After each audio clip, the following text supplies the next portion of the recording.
welcome back to the channel.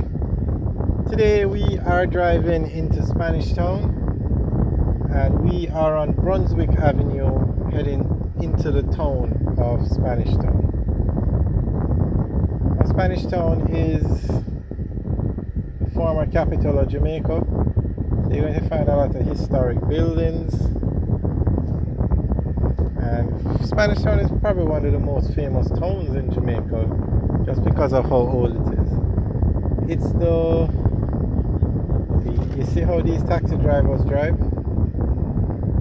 You see, they just can't wait in traffic. And then when the police give them tickets, they want to protest and complain that they can't afford to pay the tickets, yet they will not drive properly. And mark you, it's not all of them, because see a lot of red plates here in the line of traffic, so it's not all the taxi operators, but a few.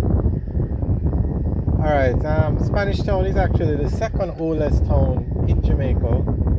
Seville in St. Anne was the first town, but it was never as big as Spanish Town.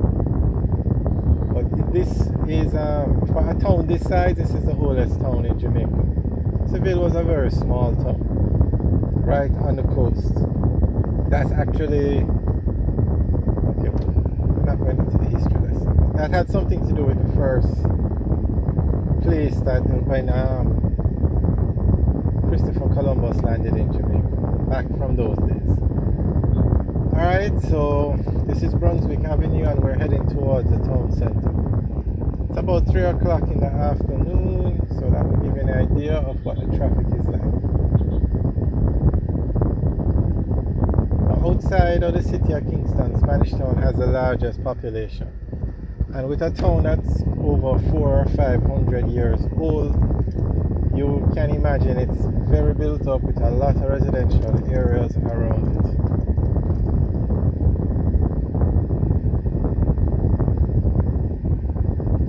It's also the main town in the city, in the parish of St. Catherine. Although you have Portmore, all the other communities depend more on Spanish Town. So like Old Harbour, those kind of towns, Linstead, this is the main town for those other towns.